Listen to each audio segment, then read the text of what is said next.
Hola chicos, hoy les voy a explicar cómo identificar la hipotenusa y cuál es el cateto opuesto y cuál es el cateto adyacente de acuerdo al ángulo que nos dé por dato.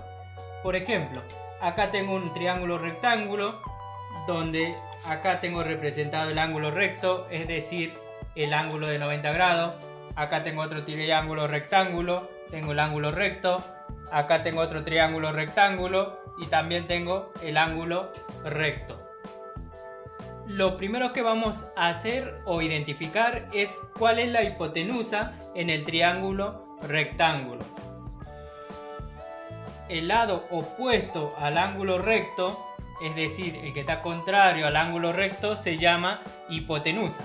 Entonces representamos con la letra H. Acá tengo el ángulo recto, el lado opuesto es hipotenusa. Acá tengo el ángulo recto, el lado opuesto hipotenusa. Los otros dos lados se llaman cateto. Uno lo llamamos cateto adyacente y el otro lo vamos a llamar cateto opuesto. Uno de los lados va a ser el cateto opuesto y otro lado va a ser el cateto adyacente. Todo depende del ángulo que me den como dato. Por ejemplo, acá tengo este ángulo.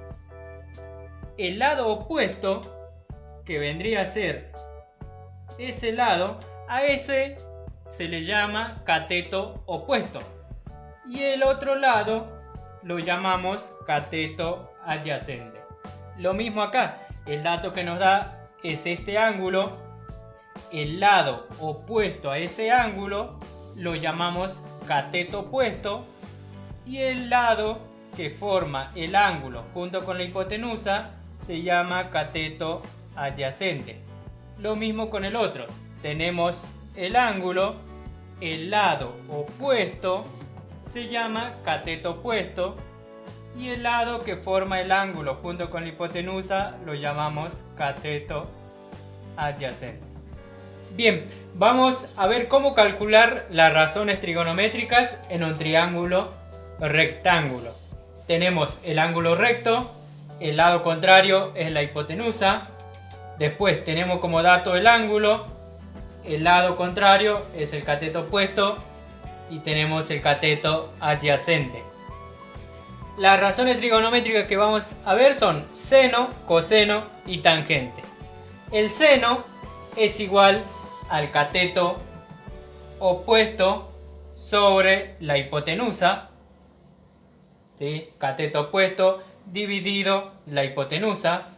El coseno es igual al cateto adyacente sobre la hipotenusa. Y la tangente es igual al cateto opuesto sobre cateto adyacente. Por ejemplo, vamos a ver cómo calcular las razones trigonométricas con este triángulo, que la hipotenusa mide 5 centímetros, el cateto adyacente mide 3 centímetros, el cateto opuesto mide 4 centímetros. ¿Sí? Vamos a calcular primero el seno del ángulo, que es cateto opuesto, en este caso vale 4, entonces pongo 4 sobre la hipotenusa, que en este caso es 5. Lo mismo hacemos con el coseno. El coseno del ángulo dice que es cateto adyacente, que en este caso es 3, sobre la hipotenusa, que en este caso es 5. Después tenemos la tangente del ángulo, que es igual al cateto opuesto, que en este caso es 4, sobre el cateto adyacente, que en este caso es 3.